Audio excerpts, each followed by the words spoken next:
Hello everyone, कैसे हो आप सब। एक बार पुनः स्वागत है आप सभी का हमारे अपने YouTube channel Shiv coaching classes पर। उम्मीद करते हैं आप सभी मस्त होंगे, बेहतर होंगे। आज की इस वीडियो में हम देखेंगे क्लास 12th बायोलॉजी एनसीईआरटी। देखिए, आज से हमारा चैप्टर 9 स्टार्ट हो रहा है और चैप्टर 9 हमारा है बायोटेक्नोलॉजी यानी कि जैव प्रौद्योगिकी, सिद्धांत एवं प्रक्रम। तो इस प्रकार से आप देखेंगे कि ये जो हमारा बायोटेक्नोलॉजी वाला चैप्टर है, ये बायोटेक्नोलॉजी दो पार्ट में है, चैप्टर 9 और चैप्टर 10 में। तो चैप्टर 9 में इसके हम सिद्धांत एवं प्रक्रम की बात करेंगे, वहीं चैप्टर 10 में हम इसके अनुप्रयोग देखेंगे। तो आज की इस वीडियो में हम देखेंगे कि आनुवांशिक अभियांत्रिकी क्या होती है, यानी कि जेनेटिक इंजीनियरिंग क्या होती है और जेनेटिक इंजीनियरिंग के कहां कहां उपयोग हैं, यानी इसके क्या क्या प्रमुख उद्देश्य हैं, इसके द्वारा कहां कहां पे उपयोगिता सार्थक हो सकती है या सिद्ध होती है, ये हम आपको आज की इस वीडियो में पूरा का पूरा यहां पे कवर कराने वाले हैं। तो चलिए सीधे वीडियो को स्टार्ट करते हैं। सबसे पहले यदि हम बात करते हैं आनुवांशिक अभियांत्रिकी की, यानी कि जेनेटिक इंजीनियरिंग की, तो देखिए वैज्ञानिकों द्वारा डीएनए या किसी भी प्रकार से जेनेटिक मटेरियल्स या आनुवांशिक पदार्थ, आपका चाहे डीएनए हो या आरएनए हो, स्पेशली आपका डीएनए ही अधिकतर पाया जाता है। तो वैज्ञानिकों का मानना था कि जो डीएनए है या कोई भी आनुवांशिक पदार्थ है, इसमें हम आवश्यकता अनुसार जो है हेर फेर कर सकते हैं। और आवश्यकता अनुसार आनुवांशिक पदार्थों में या डीएनए में जो हेर फेर करने की जो प्रक्रिया थी, इसी को हम क्या कहते थे, आनुवांशिक अभियांत्रिकी। तो वैज्ञानिकों द्वारा डीएनए या आनुवांशिक पदार्थों की संरचना में अगर आवश्यकता अनुसार हेर फेर किया जा सकता है, और हेर फेर करने की इसी प्रक्रिया को हम कहते हैं आनुवांशिक अभियांत्रिकी यानी कि जेनेटिक इंजीनियरिंग। बात करते हैं जेनेटिक इंजीनियरिंग के जनक की, तो सबसे पहले आपको याद रखना है कि जो जेनेटिक इंजीनियरिंग है, तो इसका जनक हम कहते हैं पाल वर्ग को, क्योंकि सबसे पहले पाल वर्ग ने ही इसकी आधारशिला रखी। यानी जेनेटिक इंजीनियरिंग के क्षेत्र में यदि हम बात करें, तो सबसे पहले पाल वर्ग ने क्या किया, इन्होंने एक जीन था जिसमें लेम्डा फेज की सहायता से एक जीवाणु कोशिका में उसको स्थानांतरित किया। यानी सबसे पहले किसी एक दूसरे प्रकार के डीएनए या जीन्स को एक दूसरे जीव के अंदर स्थानांतरित किसने किया, पाल वर्ग ने किया। तो पाल वर्ग ने सबसे पहले क्या किया, इन्होंने एक बैक्टीरिया है जिसका नाम है SV40 नामक जीन। तो देखिए, ये जो SV40 नामक जीन थे, यहां पे आपको थोड़ा सा समझना है। तो ये SV40 नामक जो जीन था, इस जीन को इन्होंने क्या किया कि लेम्डा फेज की सहायता से इन्होंने जीवाणुओं की कोशिका में स्थानांतरित किया। कोई भी जीवाणु या बैक्टीरिया की कोशिका थी, तो इस बैक्टीरिया या जीवाणु की कोशिका के अंदर इस SV40 नामक जीन को सबसे पहले पाल वर्ग ने क्या किया, स्थानांतरित कराया, जिस कारण से ही इन्होंने सबसे पहले आनुवांशिक अभियांत्रिकी यानी कि जेनेटिक इंजीनियरिंग की आधारशिला रखी। इसीलिए इन्हें हम आनुवांशिक अभियांत्रिकी का यानी कि जेनेटिक इंजीनियरिंग का फादर कहते हैं, यानी फादर ऑफ जेनेटिक इंजीनियरिंग, या आप कह सकते हैं कि आनुवांशिक अभियांत्रिकी के जनक। तो पाल वर्ग को हम आनुवांशिक अभियांत्रिकी का जनक कहते हैं। तो आनुवांशिक अभियांत्रिकी का मतलब यह होता है कि अगर किसी व्यक्ति के अंदर कोई भी डीएनए उपस्थित है या कोई भी आनुवांशिक पदार्थ उपस्थित है, तो उसमें आवश्यकता अनुसार हम हेर फेर कर सकते हैं, या आवश्यकता अनुसार हम उसके अंदर के जीन की जगह दूसरे प्रकार के जीनों का समावेश करा सकते हैं, और उस व्यक्ति के अंदर हम एक नए प्रकार के जीन को डेवलप करके नए गुणों को विकसित कर सकते हैं। मान लीजिए कोई व्यक्ति है, उसके अंदर जो डीएनए है, अब हम चाहते हैं कि उसके अंदर एक नए प्रकार के डीएनए का निर्माण करना है, तो हम क्या करेंगे कि उस व्यक्ति के अंदर किसी दूसरे व्यक्ति का डीएनए निकाल करके उस डीएनए को हम किसी दूसरे व्यक्ति के अंदर प्रवेश कराएंगे, तो उसमें से एक नए प्रकार के डीएनए का निर्माण होगा। जैसे मान लीजिए यहां पे हमारे पास कोई एक जीव है, तो एक हमारे पास ये कोई भी मान लीजिए कोशिका है, इसके अंदर जीव है। अब ये मान लीजिए दूसरे हमारा कोई जीव है। अब इस जीव के अंदर से मान लीजिए हमने डीएनए का कुछ भाग निकाला, और हम चाहते हैं कि इस डीएनए को हम इस व्यक्ति के डीएनए के अंदर जो है प्रवेश करा दें। तो इस व्यक्ति का डीएनए मान लीजिए ये है। अब इस व्यक्ति के डीएनए में हम दूसरे व्यक्ति के डीएनए को ला करके मिला दिए, तो इससे जो डीएनए बनेगा वो एक न्यू प्रकार का डीएनए बनेगा, यानी एक नए प्रकार के डीएनए का निर्माण होगा। तो इस प्रकार से जो नया डीएनए बना है, इसे हम कहेंगे पुनर्योगज डीएनए। क्या कहेंगे इसे हम कहेंगे पुनर्योगज डीएनए, या आप कह सकते हैं रिकॉम्बिनेंट डीएनए। क्या कह सकते हैं आप, रिकॉम्बिनेंट डीएनए कह सकते हैं। तो इस प्रकार से एक रिकॉम्बिनेंट यानी कि यहां पे आप कहेंगे कि एक नए प्रकार के डीएनए का निर्माण हो जाता है, तो एक पुनर्योगज डीएनए का निर्माण हो जाता है। तो इस प्रकार से हम आनुवांशिक अभियांत्रिकी को डीएनए पुनर्योजन तकनीक भी कह सकते हैं, क्योंकि इसमें डीएनए के पुनर्योजन होता है, यानी नए प्रकार के डीएनए का निर्माण होता है। तो आनुवांशिक अभियांत्रिकी का मतलब है कि किसी व्यक्ति के अंदर हम एक डीएनए को प्रवेश करा करके एक नए प्रकार के डीएनए का निर्माण कर सकते हैं, और इस प्रक्रिया को हम डीएनए पुनर्योजन भी कह सकते हैं। यानी इस प्रकार के डीएनए को, मतलब जो नया डीएनए बनेगा उस डीएनए को हम कहेंगे डीएनए पुनर्योजन, या आप ये कह सकते हैं कि इस तकनीक को हम डीएनए पुनर्योजन तकनीक भी कहेंगे। तो जैव प्रौद्योगिकी में आपको सबसे पहले समझना है आनुवांशिक अभियांत्रिकी क्या होता है। तो नॉर्मल भाषा में आपको समझना है कि कोई भी हमारे पास डीएनए है या कोई आनुवांशिक पदार्थ है, अब इसकी संरचना में हम क्या कर सकते हैं कि हेर फेर कर सकते हैं, मतलब इसकी संरचना को हम बदल सकते हैं। इन जीनों के अंदर या गुणसूत्रों के अंदर या आनुवांशिक पदार्थों के अंदर हम एक नए प्रकार के आनुवांशिक पदार्थ या डीएनए का समावेश करा करके इसे एक नए प्रकार के डीएनए में बदल सकते हैं, और इन्हीं प्रक्रियाओं को ही हम कहते हैं आनुवांशिक अभियांत्रिकी। मतलब जिन प्रक्रिया के द्वारा हम किसी भी डीएनए को एक नए डीएनए में बदल सकते हैं या किसी भी आनुवांशिक पदार्थ को एक नए प्रकार के आनुवांशिक पदार्थ में बदल सकते हैं, तो इन प्रक्रियाओं को ही हम कहते हैं आनुवांशिक अभियांत्रिकी। तो पाल वर्ग को हम आनुवांशिक अभियांत्रिकी का जनक कहते हैं, यानी फादर ऑफ जेनेटिक इंजीनियरिंग। अब यहां पे हम देखेंगे कि आनुवांशिक अभियांत्रिकी के क्या क्या प्रमुख ऑब्जेक्ट या उद्देश्य हैं। देखिए, इसके उद्देश्य काफी इंपॉर्टेंट है, क्योंकि आपके एग्जाम में भी अक्सर पूछे जाते हैं। पहला उद्देश्य क्या है, देखिए, किसी भी जीव में, मान लीजिए कोई भी जीव है, अब इसमें गड़बड़ी युक्त आनुवांशिक पदार्थ यदि उपस्थित है, अब मान लीजिए कोई भी कोशिका है, उस कोशिका के अंदर पर्टिकुलर मान लीजिए कोई जीव ही है, अब उस जीव के अंदर कोई गड़बड़ी युक्त जीन उपस्थित है, मतलब ऐसा जीन उपस्थित है जो कि नुकसान पहुंचा रहा है शरीर के अंदर, तो इसके द्वारा हम उसको सही कर सकते हैं। यानी किसी सही जीन का हम उसके अंदर प्रवेश करा करके उस बेकार जीन को बाहर निकाल सकते हैं। तो पहला तो आनुवांशिक अभियांत्रिकी का उद्देश्य, या इसको आप उपयोग भी कह सकते हो कि कहां किया जाता है, तो किसी भी जीव में यदि कोई गड़बड़ी युक्त आनुवांशिक पदार्थ उपस्थित है या कोई गड़बड़ी युक्त जीन उपस्थित है, तो उस गड़बड़ी युक्त जीन को हम सही जीन के द्वारा प्रतिस्थापित कर सकते हैं, यानी बदल सकते हैं। तो पहला इंपॉर्टेंट उद्देश्य क्या है कि सही जीन को हम प्रवेश करा सकते हैं गड़बड़ जीन की जगह में।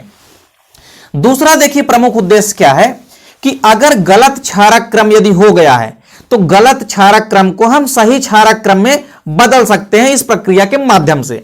सपोज करिए हम बात करते हैं डीएनए की। आपको पता है डीएनए के अंदर कितने प्रकार के नाइट्रोजनी क्षारक पाए जाते हैं, एडेनिन, ग्वानिन, साइटोसिन और थायमिन। ये 4 प्रकार के नाइट्रोजनी क्षारक जो है डीएनए के अंदर पाए जाते हैं। अब मान लीजिए ये चारों नाइट्रोजनी क्षारक एक सीक्वेंस में उपस्थित हैं, जैसे मान लीजिए एडेनिन उपस्थित है, ग्वानिन उपस्थित है, साइटोसिन और थायमिन, ये तीनों चारों एक सीक्वेंस में उपस्थित हैं किसी भी सेल के अंदर। अब आप यहां पे देखेंगे कि अगर किसी कारणवश मान लीजिए इनका सीक्वेंस बिगड़ जाता है, इनका किसी भी प्रकार से सीक्वेंस बिगड़ जाता है, मान लीजिए ए की जगह में टी आ गया, टी की जगह में जी आ गया, यहाँ पे जी की जगह में यहाँ पे सी आ गया, सी की जगह में यहाँ पे जी आ गया, तो किसी भी प्रकार से अगर इनका सीक्वेंस यदि बिगड़ जाता है, इनका क्रम यदि बिगड़ जाता है, तो उससे कई प्रकार के रोग हो सकते हैं। फॉर एग्जाम्पल यहां पे हमने एक रोग भी आपको दिखाया है। तो मानव में जैसे जो हीमोग्लोबिन होता है, हीमोग्लोबिन को बनाने के लिए जो जीन होता है, उसमें मान लीजिए यदि क्षारकों का क्रम गड़बड़ हो जाता है, तो उसमें केवल एक भी क्षारक का यदि क्रम गड़बड़ हो गया, तो उसके द्वारा सिकल सेल एनीमिया रोग पैदा हो जाता है। कौन सा रोग पैदा हो जाता है? सिकल सेल एनीमिया रोग पैदा हो जाता है। और सिकल सेल एनीमिया के बारे में आप पढ़ चुके हैं, इसकी आप अलग से वीडियो भी देख सकते हैं चैप्टर 4 में जाकर के। तो सिकल सेल एनीमिया रोग हो जाता है। क्यों हो जाता है? क्योंकि क्षारकों का क्रम, नाइट्रोजनी क्षारकों का क्रम बिगड़ जाता है, यानी कि क्रम जो है इनका क्रम जो है इधर उधर हो जाता है। तो इस प्रकार से यदि नाइट्रोजनी क्षारकों का क्रम इधर उधर हो गया है, तो इससे कई सारे रोग उत्पन्न हो सकते हैं, और हम आनुवांशिक अभियांत्रिकी के द्वारा उस सही क्रम को बना सकते हैं। यानी यदि जो क्रम बिगड़ा हुआ है नाइट्रोजनी क्षारकों का, तो उस बिगड़े हुए नाइट्रोजनी क्षारकों के क्रम को हम सही नाइट्रोजनी क्षारक के क्रम में बना सकते हैं। किसके माध्यम से? तो केवल और केवल जेनेटिक इंजीनियरिंग या आनुवांशिक अभियांत्रिकी के माध्यम से। अब बात करते हैं यहां पे हम तीसरा जो इंपॉर्टेंट उद्देश्य है वो ये है कि वांछित गुणों से युक्त जीवाणु, पादप एवं जंतुओं को उत्पन्न करना। अब सपोज करिए हमारे पास कोई ऐसे जीवाणु हैं या ऐसे कोई पादप या जंतु हैं जो कि अच्छे गुण वाले नहीं हैं।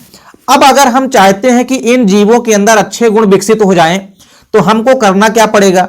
तो हम इस प्रक्रिया के माध्यम से अनेक अच्छे जीनों का समावेश करा देंगे। किनके अंदर?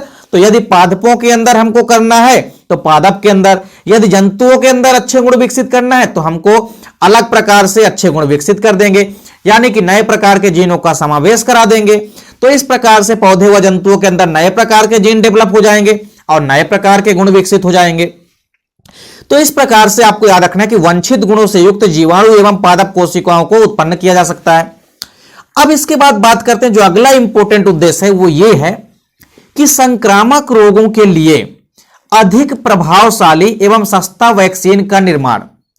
जो वैक्सीन का निर्माण होता है, यानी जो टीके का निर्माण होता है, तो संक्रामक रोगों के लिए जितने भी टीके या वैक्सीन बनते हैं, इस प्रक्रिया के माध्यम से, यानी जेनेटिक इंजीनियरिंग के माध्यम से हम प्रभावशाली यानी शक्तिशाली वैक्सीन को डेवलप कर सकते हैं और सस्ते वैक्सीन को भी डेवलप कर सकते हैं। तो यह है जेनेटिक इंजीनियरिंग का महत्व या उद्देश्य। इसके द्वारा हम कई प्रकार के अच्छे वैक्सीन का डेवलप कर सकते हैं। इसके बाद अगला देखिए इंपॉर्टेंट क्या है उद्देश्य, डीएनए फिंगरप्रिंटिंग आप विधि पढ़ चुके हैं, जिसको हम डीएनए अंगुली छापन भी कहते हैं। तो डीएनए फिंगरप्रिंटिंग द्वारा अपराधियों की पहचान तथा पैतृक संबंधियों में अड़चन की समाधान करना। मान लीजिए डीएनए फिंगरप्रिंटिंग का मतलब यह है कि जो डीएनए फिंगरप्रिंटिंग मशीन होती है, इसके द्वारा हम अपराधियों की पहचान करते हैं। अब इसमें पैतृक संबंधी यदि कोई अड़चन उत्पन्न हो गई है तो इसका हम समाधान करते हैं। पैतृक संबंधी अड़चन का मतलब यह है कि अगर सपोज करिए कोई बच्चा किसी मान लीजिए व्यक्ति को यह कह रहा है कि ये मेरे पिताजी हैं, तो अब कैसे पता चले कि ये बच्चा सही बोल रहा है कि वो वाकई में वो जो आदमी है इस बच्चे का पिता है कि नहीं है। तो ऐसी सिचुएशन में होगा क्या कि उसका डीएनए फिंगरप्रिंटिंग तैयार किया जाएगा। तो दोनों का डीएनए फिंगरप्रिंटिंग तैयार किया जाएगा और इसके बाद यदि दोनों के बैंड समान दिखाई देते हैं, इसका मतलब क्या है कि वही जो है इसका पिता है बच्चे का। तो ये जो डीएनए फिंगरप्रिंटिंग तकनीक विकसित की गई है, ये भी जेनेटिक इंजीनियरिंग की ही देन है। तो जेनेटिक इंजीनियरिंग या आनुवांशिक अभियांत्रिकी के द्वारा हम डीएनए फिंगरप्रिंटिंग को विकसित कर सकते हैं, जिसके द्वारा हम अपराधियों की पहचान करने में भी आसानी होती है।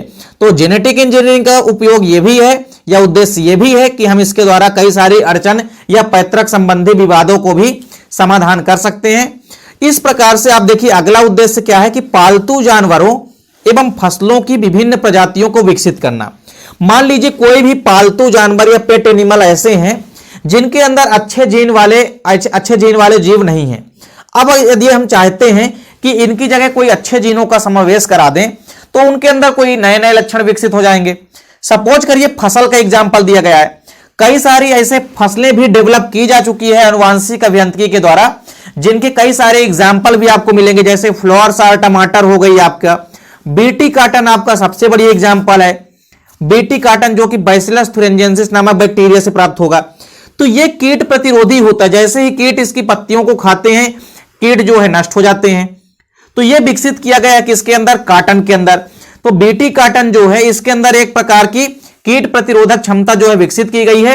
और इसमें से आप देखेंगे कि जो बीटी काटन डेवलप की गई है, इस बीटी काटन के अंदर आपको क्या देखने को मिलता है, देखिए।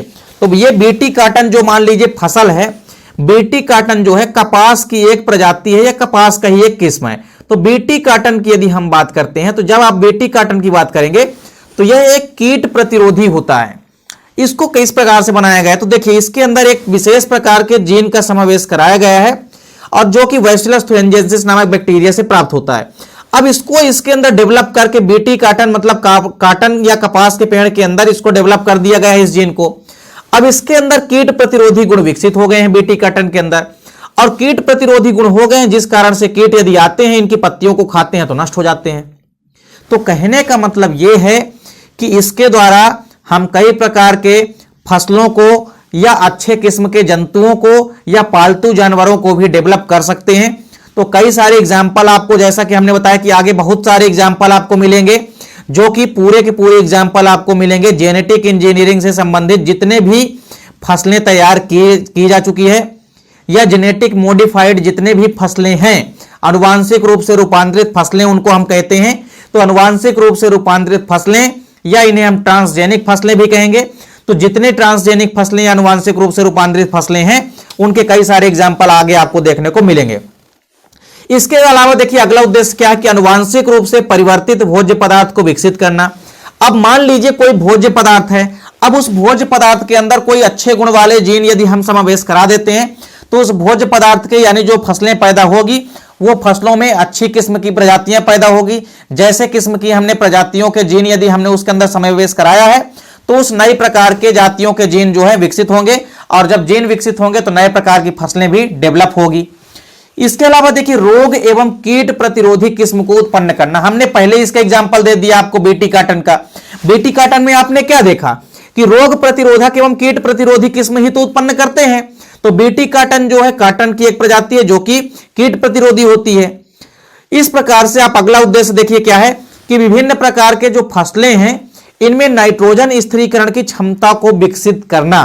देखिए आप पढ़े होंगे कि जो नाइट्रोजन स्थिरीकरण होता है, स्पेशली जो ब्लू ग्रीन एल्गी होते हैं, ये भी क्या करते हैं कि नाइट्रोजन का स्थिरीकरण का काम करते हैं। अब धान के खेतों में इन पे ऐसे प्रकार के जीनों का समावेश करा दिया गया है जिसके चलते अब धान के पौधों को अलग से नाइट्रोजन के स्थिरीकरण करने के लिए साइनोबैक्टीरिया या ब्लू ग्रीन एल्गी की आवश्यकता नहीं होती है। क्यों? क्योंकि उसके अंदर हमने कई सारे ऐसे जीन डेवलप कर दिया है कि वो ऑलरेडी जो है नाइट्रोजन का स्थिरीकरण करने में सक्षम है, जिस कारण से अलग से नाइट्रोजन स्थिरीकरण करने के लिए अलग से किसी भी यौगिक की आवश्यकता नहीं होती है। तो इस प्रकार से कई सारे नाइट्रोजन स्थिरीकरण करने वाले फसलों के अंदर भी ऐसे जीनों का समावेश करा दिया गया है जो कि नाइट्रोजन का फिक्सेशन कर लेते हैं। और आखिर में आपको एक और उद्देश्य देखना है, खराब अथवा खतरनाक जीन्स को हटाकर लाभदायक जीन्स को डालना। सिंपल सी बात है कि कोई भी यदि खराब जीन शरीर के अंदर उपस्थित है या खतरनाक जीन कोई शरीर के अंदर उपस्थित है जो कि शरीर को नुकसान पहुंचाने वाला है, तो उसको हटा करके हम उसकी जगह पे लाभदायक जीन्स को या अच्छे प्रकार के गुणों वाले जीन्स को हम समावेश करा सकते हैं और फिर उस प्रकार का रिजल्ट हम प्राप्त कर सकते हैं। तो इस प्रकार से आज की इस वीडियो में आपने देखा कि आनुवांशिक अभियांत्रिकी क्या है। तो आनुवांशिक अभियांत्रिकी में आपको याद रखना है कि कोई भी डीएनए या आनुवांशिक पदार्थ है तो उस डीएनए या आनुवांशिक पदार्थ को हम किसी जीव के अंदर प्रवेश करा करके आवश्यकता अनुसार नए प्रकार के डीएनए में बदल सकते हैं और आवश्यकता अनुसार नए आनुवांशिक पदार्थों में बदल सकते हैं। इन्हीं तकनीकों को ही हम कहते हैं आनुवांशिक अभियांत्रिकी या जेनेटिक इंजीनियरिंग। तो उम्मीद करता हूं कि आनुवांशिक अभियांत्रिकी क्या है, इसके प्रमुख उद्देश्य या ऑब्जेक्ट क्या क्या है, ये आपको समझ में आ गए होंगे। मिलते हैं नेक्स्ट वीडियो में, तब तक के लिए जय हिंद, वंदे मातरम।